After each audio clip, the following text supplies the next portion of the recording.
साधक तो अपने जिस स्तर पे हैं आवाज उठा ही रहे हैं, पर भारत के जो भी बड़े पदवियों पे बैठे उनकी भी है। बापू देश की धरोहर है और बापू के लिए ऐसे बड़ी पदवियों से उठ के बोलने की किसी ने हिम्मत क्यों नहीं की? क्या ये समाज का वो बनता नहीं कि आप जिस स्तर पे हो गुरुजी के लिए आवाज उठाओ? और आते थे सत्संगों में तो आप संतों को यूज क्यों करते हो? फिर आप किस मुंह से बापूजी के पास आओगे? हमारे गुरुजी की ये अवस्था है कि बापूजी अपना तकलीफ झेल रहे हैं और साधकों को भी कितनी पीड़ा है। साधक कहाँ जाए? साधक जज भी तो अपना पक्ष हर जगह रख रहे हैं ना। साधक जज पर ऐसा नहीं कि राष्ट्रपति निकल गए, कितनी एप्लीकेशन राष्ट्रपति के पास हैं और बोलते हैं कहाँ कहाँ हम नहीं गए, साधक तो गए हैं।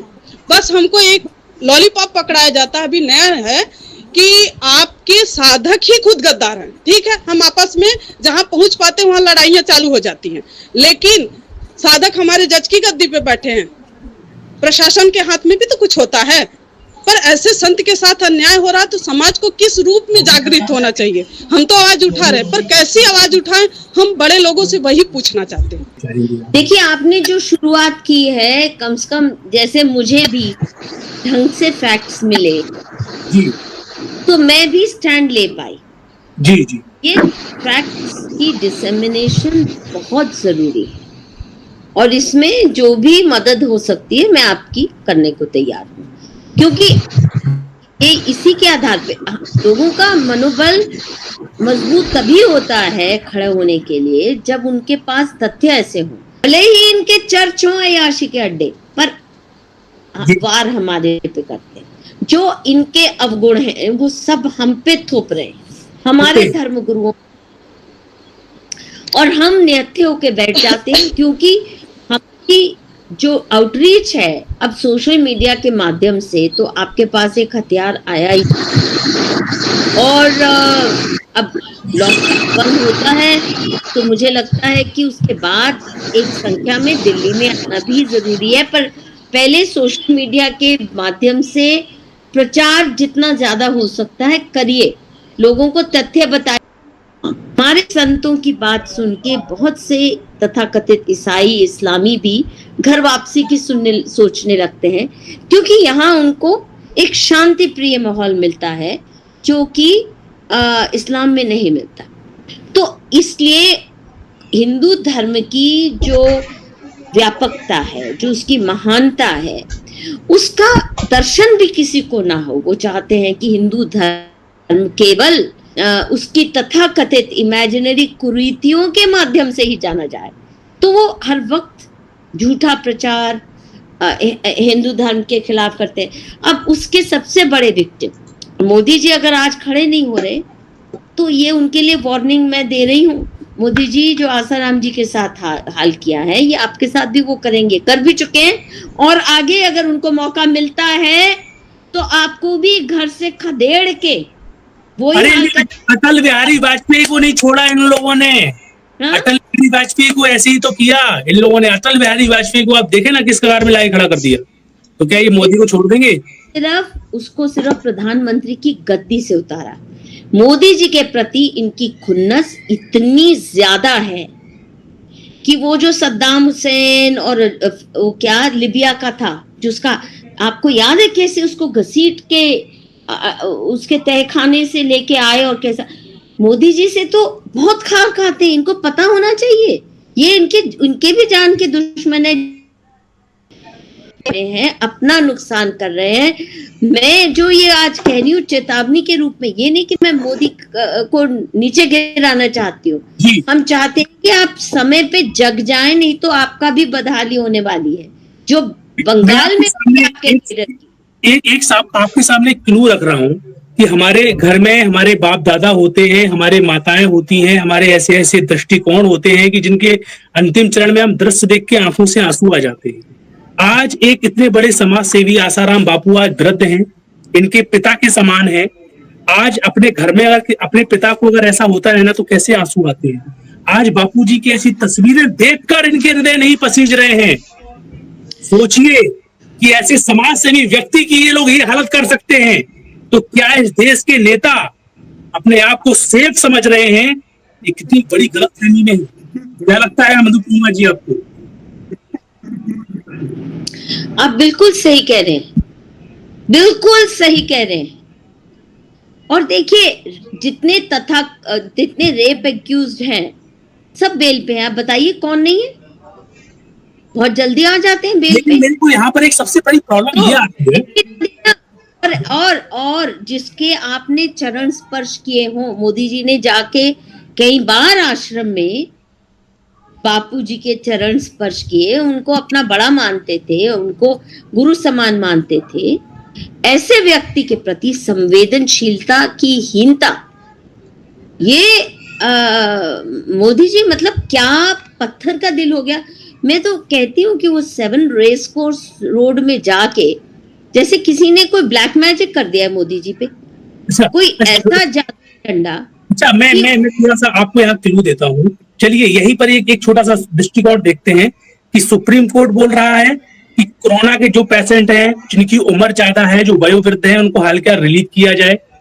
आज बापू 85 ईयर्स ओल्ड के हैं, उनकी उम्र भी बहुत ज्यादा हो गई है, श्वासें भी चल रही हैं।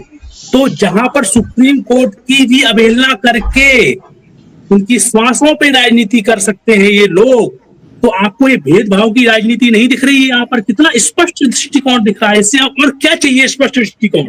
देखिए, इससे यही स्पष्ट हो रहा है कि इस देश का हिंदू आज ईसाइयों और मुसलमानों जो ठेकेदार हैं, उनकी मनमर्जी के अनुसार अगर जीता है तो सुरक्षित है। हमारी सरकार हिंदुओं की सुरक्षा के लिए बिल्कुल नहीं है। ये जो आपने कहा ना कि सुप्रीम कोर्ट का जो कानून लफंगों के लिए, लुच्चों के लिए, मर्डरर्स के लिए, मर्डर एक्यूज्ड के लिए, हर एक किस्म के एक्यूज्ड के लिए, टेररिस्ट के लिए भी एप्लीकेबल है, वो एक संत के लिए एप्लीकेबल नहीं है। ये तो कहीं भागने वाले हैं नहीं, फरार होने वाले नहीं है बापू। तो उनके ऊपर सुप्रीम कोर्ट के हिंदुओं के ऊपर या हिंदू गुरु के लिए कोई कानून नहीं। We are living in a lawless universe, in a lawless country. हम हिंदुओं की प्रोटेक्शन के लिए संविधान भी हमारी खिलाफत में जाता है, उसमें भी कई ऐसे प्रावधान डाले गए, आर्टिकल 25 से 30 अगर आप देखें, जो हक आज दुनिया में कोई ऐसा देश नहीं है जहां इस्लामिस्ट को या तथाकथित रिलीजियस माइनॉरिटी को इतने सुपीरियर हक दे दिए गए जो मेजॉरिटी को नहीं है। हर देश में होता है कि मेजॉरिटी कहती है कि हमें, माइनॉरिटी तथाकथित रिलीजियस माइनॉरिटी कहती है कि हमें वो हक दे दीजिए जो मेजॉरिटी के, हमें बराबर का हक दीजिए। यहाँ उल्टा है, यहाँ की हिंदू मेजॉरिटी भीख मांगती है, हमें कृपया वो हक तो दे दीजिए जो इस देश के देशद्रोही मुसलमानों के लिए है, जो ब्रेकअप इंडिया ताकत, जो क्रिश्चियन मिशनरी तैयार कर रहे हैं, उनके जो हक हैं, कम से कम उतने तो हमें दे दीजिए। जो आप इस देश के नागरिक का ही हक दे दीजिए, इस देश के नागरिक का ही हक दे दीजिए, जिससे कि तुम इतना अत्याचार तो नहीं कर सको। ये आंसू, ये दर्द, ये फोटोज, ये वीडियोस, ये इन लोगों को नहीं दिख रहा है। आपको ये नहीं लग रहा है कि ये बापूजी को इस देश का नागरिक ही नहीं मानते हैं? इतना बड़ा अत्याचार से बड़ा और क्या हो सकता है? अगर शायद पाकिस्तान के प्रधानमंत्री से या आईएसआई के चीफ से अपील करो तो शायद वो सुन ले, और वो फिर फोन उठा के अगर मोदी जी को कर दे तो हो सकता है कि मोदी जी मान जाएं। अब जैसे मलेरकोटला जो एक मुस्लिम मेजॉरिटी डिस्ट्रिक्ट पंजाब के चीफ मिनिस्टर ने घोषित किया है, तो पाकिस्तान से ही हिदायत आई होगी। ये देश के हित की बात नहीं थी। इसी प्रकार से मुझे लगता है कि बाहर वालों से, अमेरिका के प्रेसिडेंट से, जैसे ये माओइस्ट वगैरह जाते हैं ना, तुरंत पहुंच जाते हैं अमेरिकन सेनेट में, अमेरिकन हाउस ऑफ व्हाटएवर में, यूएन में पहुंच जाते हैं। मुझे लगता है कि अब हमें भी यूएन की गुहार लगानी पड़ेगी, वहां से न्याय मांगना पड़ेगा। इस देश में नहीं मिलने वाला हिंदुओं को न्याय, ये तख्ता पलट करना ही पड़ेगा, संविधान भी बदलना पड़ेगा। ये डेमोक्रेसी हमारे गले का फंदा बन गई है, क्योंकि इसी डेमोक्रेसी के चलते देश के दुश्मन, हिंदू संस्कृति के दुश्मन, हिंदू नेशन के दुश्मन, हिंदू समाज के दुश्मन ताकत में आ गए हैं। पार्टीशन के बाद 70 साल के अंदर ये दुर्गति हमारी हो रही है, जैसे फिर 6 और पार्टीशन होने वाले हैं और हम खदेड़े जाएंगे फिर से, जैसे बंगाल से खदेड़े जी। आपने समय की सीमा को ध्यान में रखते हुए मैं आपके कुछ जो आपने जो बोला उस पर थोड़ा सा क्लू दूंगा कि आपने शुरू में कुछ बातें बोली थी कि बापूजी के लिए अगर हमको कुछ करना है, जैसे कि मेरे हृदय में दर्द उठा कि मेरे को एग्जैक्ट उसके जो डॉक्यूमेंट्स हैं वो हाथ में आए, तो कहीं ना कहीं ये बातें हैं। वैसे डॉक्यूमेंट्स तो कई बार हमने स्पष्टीकरण काफी संस्थागत किए गए हैं, उनके ऊपर काफी चीजें बनाई गई हैं, लेकिन अभी एक नए जो चैप्टर्स की ओर अगर हमको जाना है तो ये तमाम बातों को सरल करना होगा। आपकी बात को बिल्कुल क्लू देते हैं कि सरल रूप से जो बापूजी की सच्चाई है वो समाज के सामने बिल्कुल नीति नीति रखना पड़ेगी, सामाजिक मुद्दा बनाना पड़ेगा। और यूएन की जो ह्यूमन राइट्स कमीशन है ना, उनके भी जो ह्यूमन राइट्स के, आप मोदी सरकार के खिलाफ वहां पिटीशन डालिए जी। मैं सच्ची बताती हूँ, ये करना ही पड़ेगा। अभी जैसे कुछ आर्मी ऑफिसर्स हैं जिनके साथ, जैसे कर्नल पुरोहित के साथ अन्याय हुआ, ऐसे वो एक सांबा स्पाई स्कैंडल था। आप मानिएगा, क्योंकि उनको इस देश में न्याय मिला, हालांकि सबको मालूम है कि वो झूठा केस था। जैसे इसरो का, आपको याद है, इसरो को साबोटाज करने वाले अफसर को आज भी वो जेल में नहीं है, वो इसरो को साबोटाज करके हमारे टॉप नॉच साइंटिस्ट को जेल में भिजवाया, टॉर्चर करवाया, मरवाने के कगार पे। वो उनमें से एक व्यक्ति जेल में नहीं है, एक व्यक्ति जेल में नहीं है। और मैं आपको बता रही हूं कि आज हमें भारत सरकार को शर्मसार करने के लिए शायद यूएन का दरवाजा खड़काना पड़ेगा, जो कि कश्मीरी टेररिस्ट खड़का सकते हैं, अगर माओवादी खड़का सकते हैं यूएन के पास कि हमारी भारत सरकार हमें न्याय नहीं दे रही, आप भी ऐसा कुछ कीजिए। तो आप लोग क्यों नहीं डाल सकते? क्या कर लेंगे इससे ज्यादा? क्या कर लेंगे? अच्छा, एक सवाल थोड़ा सा यहाँ पर उठता है कि ये लोग काफी चीजें बोलते हैं कि मिशनरियां बड़े पैमाने में काम कर रही हैं, वहां से उनके काका बाप दादा बैठे हुए हैं, कहीं ऐसा तो नहीं यूएन में भी कुछ षड्यंत्र कर दें, भारत में हमको न्याय नहीं मिल पा रहा है तो वहां भी कुछ ना क्लेम कर दें। यूएन वाली गोली तो नहीं करेंगे। देखो जी, गोल्डन टेम्पल पे एक हमला इंदिरा गांधी ने किया तो सिखों ने कांग्रेस के क्या बोलते हैं ना को चने चबवा दिए, क्या नहीं किया। बिल्कुल राइट। आपने एक उस हमले का बदला, आप लोग समझ जाइए, अगर हम डर के तब्बू बन के रहे तो आपके हर आश्रम को ये कब्जा करेंगे ही करेंगे। इसी नियति से तो बापू को रास्ते से निकाला है, इससे ज्यादा क्या कर सकते हैं? किस लिए डर रहे हैं आप? अपने हक की लड़ाई को लड़ना सीखना हमको, और इस तरीके से। अच्छा, एक चीज हम और देख रहे हैं कि बापूजी का जो सब्जेक्ट है, जैसे काचीकोटी की शंकराचार्य का सब्जेक्ट था, सभी लोग कूद पड़े उसमें, कभी और भी बहुत सारे सब्जेक्ट होते हैं उसमें कूद पड़ते हैं, जैसे कर्नल पुरोहित का आपने नहीं कूदे थे, कोई नहीं कूदा था जी। काफी मतलब आज हम देख रहे हैं कि बापूजी के सब्जेक्ट में बस सब लोग नाक सकोड़ रहे हैं, कई चीजें हैं खुल के नहीं आते, आज बस पिस रहे हैं तो उनके बापू के शिष्य, बापू के शिष्य, बापू के शिष्य, ऐसा गेम चल रहा है। मतलब और लोग जो अधिकार अपना नहीं समझ रहे हैं, ये बहुत बड़ा बोर्ड में लाके खड़ा कर दिया है। सवाल ये नहीं है जी, आप अपने को संगठित शक्ति में परिवर्तित कीजिए। पहले उस संगठित शक्ति में चाहे 100 लोग हैं, चाहे 1000 हैं, चाहे 10,000 हैं, मैं नहीं जानती आपके साथ कितने लोग हैं जी। अगर करोड़ों भक्त हैं तो कम से कम 1000 2000 तो आप एक संगठित शक्ति बन सकते हैं। जो दिमागी जो राजीव मल्होत्रा उसका टर्म यूज करते हैं, इंटेलेक्चुअल क्षत्रिय बन के लड़ाई लड़े।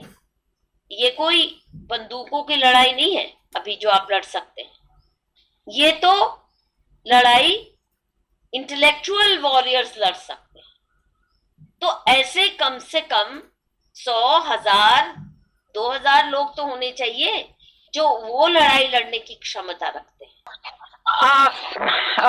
Hello ma'am, I am from UK, England. आपने जैसे बोला कि यूएन में जाइए, हम लोगों ने यहाँ से जो हमारी जितनी भी औरतें हैं हैं, जितने भी वुमेन्स हैं, हम सब लोगों ने एक मेल लिखा इन लोगों को यूनाइटेड नेशंस में, even but there is no response. We like send a mail to PM. देखिए, मेरा मानना है कि चिट्ठी ईमेल लिखने से कुछ नहीं होगा.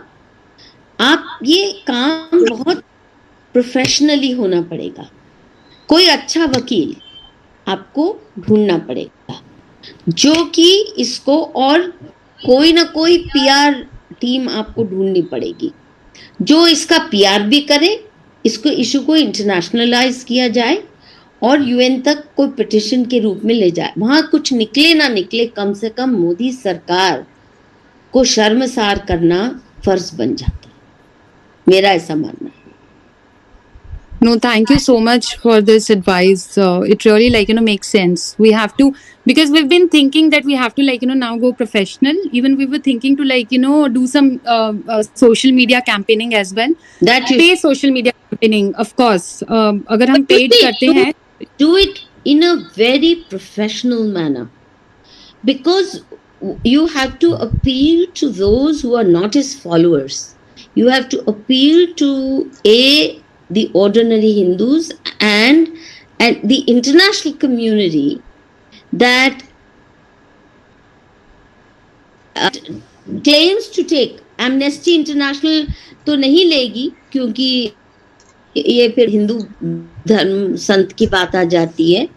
बट जो इंटरनेशनल ह्यूमन राइट्स कम्युनिटी के जो लिंगो, जिस तरह वो इशू फ्रेम करते हैं, आपका जो है बहुत ही देसी तरीका है अपनी बात पहुंचाने का, मेनली हिंदी भाषा में है. ये आपको सोफिस्टिकेटेड इसका पीआर टीम बनानी पड़ेगी जो अंग्रेजी भाषाओं को कैसे अपील किया जाता है और ग्लोबल कम्युनिटी के साथ कैसे अपील किया जाता है इस बात को. And please seriously consider taking it to the UN. sure ma'am, sure. Thank you for the advice. But consult a good lawyer Definitely, who knows definitely. These matters. Sure. देखिए, सबसे पहले तो मेरा संदेश है कि जो बापू आसाराम के साथ हुआ, ये और अन्य कई संतों के साथ हो चुका है और शंकराचार्य जी तक के साथ हुआ है. और हिंदू समाज एकदम डर जाता है. किसी पे आरोप लगा तो ये लगता है कि अरे हम आरोपी के साथ कैसे खड़े हो जाएं, और तहकीकात नहीं करते. और तहकीकात क्यों नहीं करते? तो कॉन्फिडेंस के साथ बोल नहीं सकते. इस केस की इतनी बातें शक के दायरे में आती हैं और साफ साफ तथ्य भी कोई देखे तो साफ जाहिर है कि ये बिल्कुल मनगढ़ंत मैलाफाइडी केस है. नंबर 1, जो छेड़खानी या रेप का आरोप लगाया एक तथाकथित माइनर गर्ल के साथ, एक तो उसके स्कूल सर्टिफिकेट है कि वो माइनर नहीं है, उसके कई डॉक्यूमेंट्री एविडेंस है कि वो माइनर नहीं है, पर उसको पॉक्सो में ठोकना था ताकि बेल भी ना मिल सके.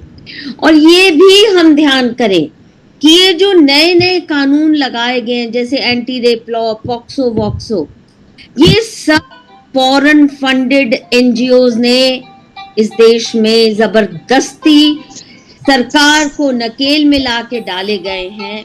चाहे एंटी रेप लॉ, चाहे एंटी डाउरी लॉ, चाहे जो डोमेस्टिक वायलेंस का, और ये जो पॉक्सो वॉक्सो पॉक्सो में डाला है, जो कि इलीगल काम है.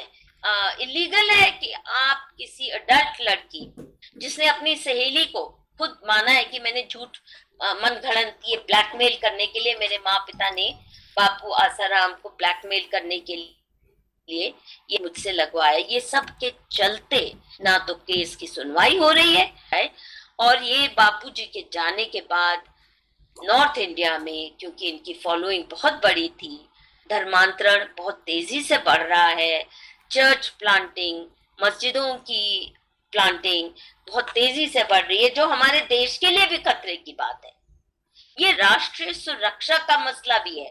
और देखिए एक और बात, बापूजी के जाने के बाद और ऐसे धर्मगुरुओं के कईयों के जाने के बाद इस तरह केसेस पे आप देखिए, मुरारी बापू जैसे भी अल्लाह ईश्वर तेरो नाम अल्लाह अकबर करने लग गए हैं। हमारे कई संत संतनियां अब वो ईसाई धर्म का प्रचार करने लग गए हैं डर के, यानी उनको भी ब्लैकमेल किया जा रहा है, उनको प्रलोभन भी दिया जा रहा होगा, उनको ब्लैकमेल भी दिया जा रहा होगा कि आप हिंदू संस्कार के लिए आपने अपने बनाया आश्रम हिंदू धर्म के प्रचार के लिए, और आप वहां पे ईसाई धर्म का प्रचार करने लग गए, आप इस्लाम का प्रचार करने लग गए, तो जाहिर है कि वो भी प्रेशर में है, या बिकाऊ बन गए हैं, या ब्लैकमेल, या दोनों का मिश्रण। एकजुट होके अपनी आवाज बुलंद करनी ही पड़ेगी। हम ये गलत फहमी में मत रहें कि भाजपा की सरकार है तो इसका मतलब अब देश सुरक्षित है। ये विदेशी ताकतें जिनको हम ब्रेकअप इंडिया गैंग कहते हैं। मधु पूर्णिमा जी, मैं आपके सामने कुछ तथ्य रखना चाहता हूँ, आप सभी के सामने कुछ मैं तथ्य रखना चाहता हूं जो बहुत ही पुख्ता है। जिस तरीके से आपने स्टेप बाय स्टेप बताया कि कैसे धराशायी सिस्टमेटिक तरीके से ये लोग करते रहे हैं और आगे करते रहेंगे, और आपकी जान को भी कई बार खतरा में ये लोग डाल सकते हैं। मैं एक छोटा सा क्लू देना चाहूंगा आसाराम बापू का। ये सन 2008 का वो चरण है जब उनके आश्रम में काला जादू होता है, इस तरीके का प्रोपोगेंडा मचाया गया। बाद में फिर उनका जो दाग धुला सन 2011 के चरण में, फिर उसी कोर्ट ने बोला कि यहां पर ऐसा कुछ नहीं होता है। फिर मैं आपको आगे बताता हूं, उनके आश्रम में साधु लोग रहते हैं, भजन करने वाले ऐसे लोग रहते हैं। खुलेआम डंके की चोट पर बंदूकों की नोक से और डंडे से उन्हें मारा गया। गुजरात अहमदाबाद की मैं आपको बात बता रहा हूं। तब वो आंसू देखे नहीं गए और अशोक सिंघल जी वहां पर भागे भागे आए। उन्होंने देखा इस अत्याचार को कि निर्दोष आश्रम वासियों को खुलेआम पीटा गया। फिर चरण आगे चलते हैं, बापूजी ने खुलेआम इस चीज को बोला कि क्या यही सरकार में होना चाहिए? क्या वो लोग जो आश्रम में रहते थे, क्या वो अत्याचारी थे जिस तरीके से आपने पीटा? फिर उनके बाद सिस्टमेटिक तरीके से बापू को फंसाया गया। फिर उसके बाद बहुत सारी रैलियां निकाली गई और रैलियों में इतनी बेरहमी से लोगों को रौंदा गया।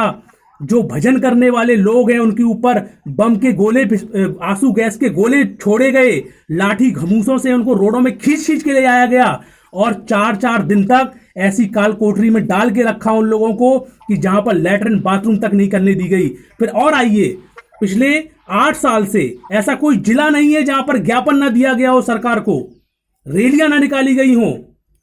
अब एक निर्दोष संत जो भगवान राम का नाम लेना लोगों को सिखाते हैं, उनके भक्त भी कैसे होंगे? चलिए, वो अपना भजन करते हैं, उनकी जो कैपेसिटी है उसके अनुसार उन्होंने काम किया। अगर सपोज यही लोग अगर किसी नेता के अनुयायी होते तो नेता ईंट से ईंट बजा देता। ये सहिष्णुता का लाभ कब तक उठाएंगे ये लोग? बोला जाता है नेता नहीं, अगर मुसलमान कोई होते फकीर के अनुयायी तब आपके लिए ईंट पर ईंट बजती। आप किसी क्रिश्चियन डिनोमिनेशन के होते। अब देखिए, जो चर्चेस में सेक्सुअल एक्सप्लॉयटेशन है कॉन्वेंट्स के माध्यम से, ये बार बार खुल के आता रहा है।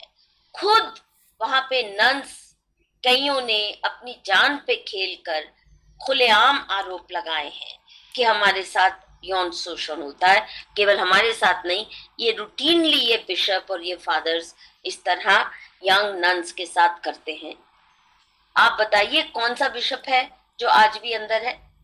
दूसरा, इतनी बेरहमी से उनकी आवाज दबा दी जाती है। वो जो टॉम मडकल क्या थे, जो जलंधर के बिशप, जो एक उनके खुद के चर्च फादर ने कहा कि हाँ ये इन्होंने ज्यादती की, उसका मर्डर हो गया, फिर भी वो आदमी बिल्कुल हीरो की तरह बेल पे आया और आज भी छूट के खुलेआम बैठा है। कभी हमारी सरकार अगर नन्स को जाती भी है, बिल्कुल तो नहीं दिया, उन आवाजों को दबा दिया जाता है। इतना यौन शोषण हो रहा है नन्स का पादरियों द्वारा, इतना यौन शोषण हर मदरसे के बच्चों के साथ हो रहा है वहां के मुल्ला मौलवियों द्वारा। ये सबको मालूम है कि यौन शोषण बच्चों का बहुत ज्यादा मदरसों में होता है। कभी वहां से तथ्य निकल के भी आते हैं, सरकार तहकीकात की हिम्मत नहीं करती किसी को अरेस्ट करना तो दूर। तो इससे अच्छा हम पाकिस्तान में ही जाके रह ले, कम से कम उस सरकार को खुले मुंह से कोस तो सकेंगे। जी हमको ये गलत तो नहीं होगी जी कि हम आजाद देश के नागरिक हैं। कहाँ आजादी हमारी? आज आज जितना हम डर के जी रहे हैं हिंदुस्तान में, मैं अंदाजा लगा सकती हूँ कि पाकिस्तान में हिंदुओं का क्या हशर होगा। हम पे भी वो आज डर हावी होने लगा है। अगर संत आसाराम, जिनके करोड़ों अनुयायी हैं और अच्छे अच्छे ओहदों पे हैं, अगर उनके साथ ये हो सकता, तो आप सोचिए हम ये जो कन्वर्जन के रास्ते में जो आवाजें उठेंगे, हमारा क्या हश्र होने वाला है। वही जो बंगाल में हिंदुओं का हो रहा है, जहां चुन चुन के लोगों के घरों में जाके औरतों को घसीट के उनके साथ बलात्कार किया जा रहा है, उनके घर जलाए जा रहे हैं और बीजेपी के कैडर को बेरहमी से कत्लेआम किया जा रहा है। और मोदी जी चुप बैठे, अमित शाह जी चुप बैठे। गए थे तो जैसे अश्वमेध करने, वहां अपने केड की रक्षा नहीं कर पा रहे।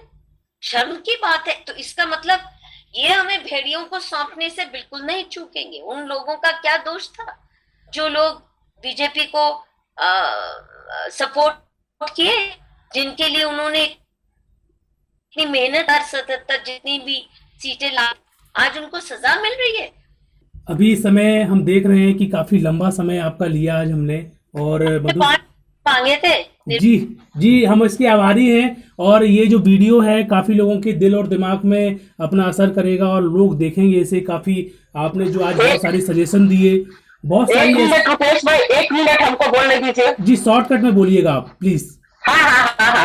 अभी हम मधु जी से ही पूछना चाह रहे हैं कि अभी बापू जी का इतना सीरियस अवस्था है, तो अभी इतना लंबा समय न देकर ऐसा क्या शॉर्ट में करे कि बापू जी को हम लोग जो चाह रहे हैं सेवा देना, आयुर्वेदिक सेवा देना या वहां से निकालना, तो ऐसा कुछ क्या करें? ये तो बात की बात है मधु जी। जी ओके, आपका सवाल पूरा हो गया, आपका सवाल पूरा हो गया।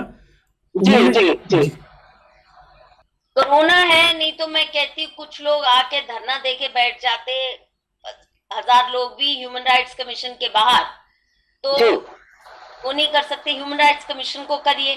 और मैं आपको बताऊं, थोड़ा आप इसमें अगर आपके पास साधन थोड़े भी जुटा पाते हैं जी, कीजिए, एक प्रोफेशनल एजेंसी हायर कीजिए जो मीडिया में ये ढंग से इश्यूज उठाए। ये जो जैसे आयुर्वेदिक इलाज, ये भी बहुत अहम बात है। हाँ, जैसे मैंने भी कहा कि मुझे आयुर्वेदी चाहिए, मुझे कोविड की वैक्सीन नहीं लगानी, अगर जबरदस्ती, ये मेरा ह्यूमन राइट्स का उल्लंघन है। जी। तो आपको थोड़ा इसमें प्रोफेशनल मदद लेनी पड़ेगी, मेरा ऐसा मानना है। क्योंकि इस देश में हिंदी भाषियों की बात बहुत कम सुनी जाती है। जब तक वो या तो इस्लामी ताकतों के हाथ के साथ, मतलब उनके साथ चल रहे हों, या उनके साथ ताइये बना रहे हो, ईसाई जी। नहीं तो आपकी हमारी बहुत कम सुनवाई होती है। हमारा मीडिया बहुत बिकाऊ है और किसी इशू को मेरिट पे लेना बहुत उनको मुश्किल लगता है। तो अब तो हमारी बुद्धि धरी की धरी रह गई है। अभी तो हम लोग कुछ भी नहीं कर पा सकते हैं मधु जी। अभी क्या करें? अभी जो दिल में हलचल है, अभी क्या करें? देखिए, मेरे पास कोई जादू का डंडा तो है नहीं। जी। हर एक ये भी देखिए, बापू के बाद भी आपका आश्रम, अब आप ये समझिए कि अब आपको इंटेलेक्चुअल क्षत्रियों की भी टीम खड़ी करनी पड़ेगी। जो वैचारिक आप हमले होते रहेंगे बापू जी के और बाद, ये कोई खत्म होने वाला नहीं है।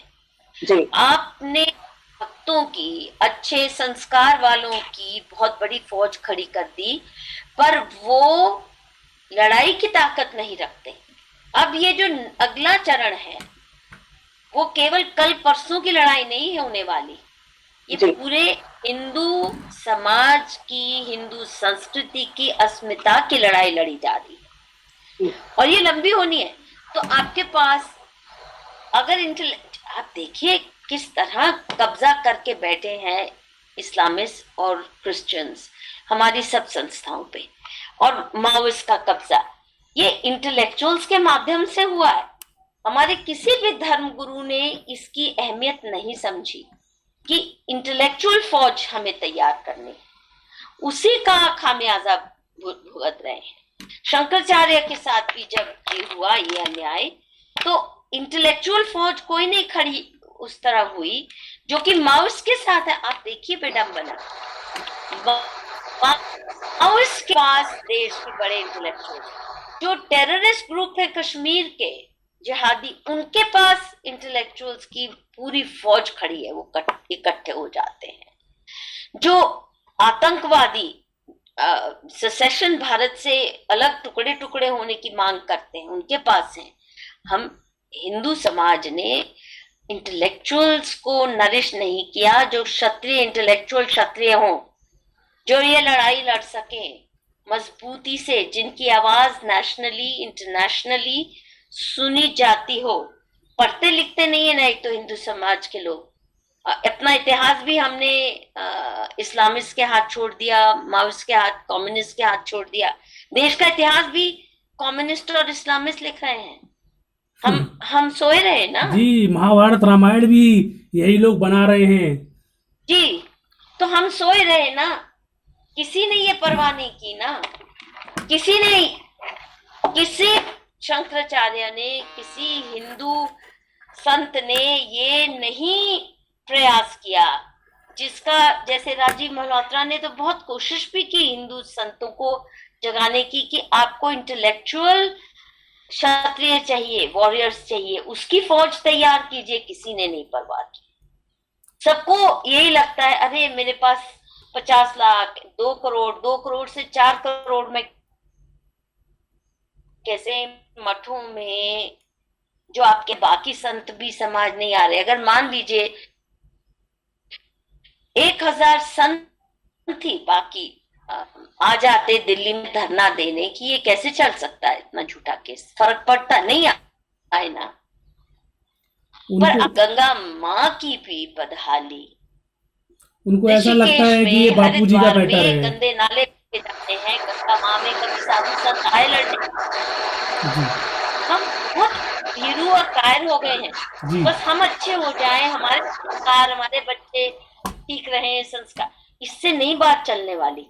देश को बचाना है तो हिंदू समाज को अब अपने अस्तित्व को बचाने, सामूहिक अस्तित्व को बचाने के लिए हर किस्म का योद्धा तैयार करना पड़ेगा।